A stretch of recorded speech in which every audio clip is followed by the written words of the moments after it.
जब भी मैं गुरुजी के पास जाती वे मुझसे ऐसा कहते, कल रात तुम शौचालय जाने के लिए 2 बार उठी, या आज दोपहर को तुमने 2 रोटियां खाई, या फिर ऐसी बात जैसे कि सुखी आंटी, मेरे पास आने से पहले तुम अपने बालों को रंगना चाहती थी, लेकिन घर पर कोई रंग नहीं था, इसलिए तुम पहले बाजार गई और एक हेयर डाई खरीदा, अपने बालों को रंगा और फिर आई।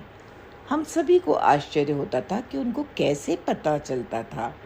इतना ही नहीं, जब तुम अपने घर से निकले तो गिल अंकल यानी मेरे नाना जी अपनी घड़ी भूल गए, इसलिए तुम सेक्टर 36 चौराहे से मुड़कर वापस चले गए।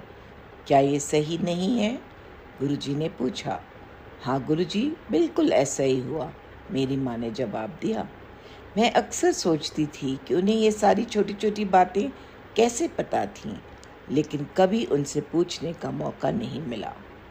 एक सुबह गुरुजी ने घर पर फ़ोन किया और हम सभी को एक विशेष पाठ की 11 मालाओं का जाप करने को कहा।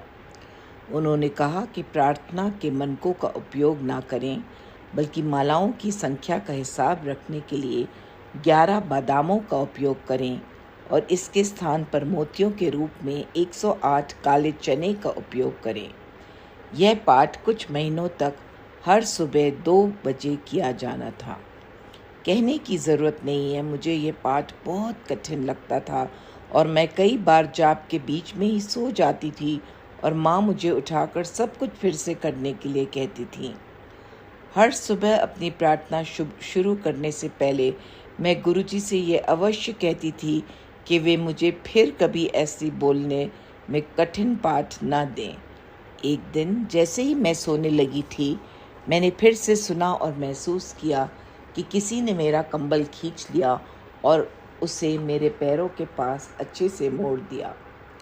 मैं अचानक यह सोचकर जाग गई कि मेरी माँ मुझे जगाने की कोशिश कर रही थी, लेकिन माँ मुझसे दूर आंखें बंद करके ध्यान में डूबी हुई बैठी थी। संभवतः ऐसा कौन कर सकता था? मैं कंफ्यूज थी, डरी थी और पूरी तरह जाग गई थी। 1 घंटे बाद जब मैं अपनी आंखें बंद करके प्रार्थना पर ध्यान केंद्रित कर रही थी, मैंने फिर से अपने बादामों की आवाज़ सुनी। मैंने आंखें खोलकर देखा कि सारे बादाम जो पहले पूरे बिस्तर पर बिखरे हुए थे, अब वे मेरे सामने एक ढेर में बड़ी सफाई से रखे हुए थे।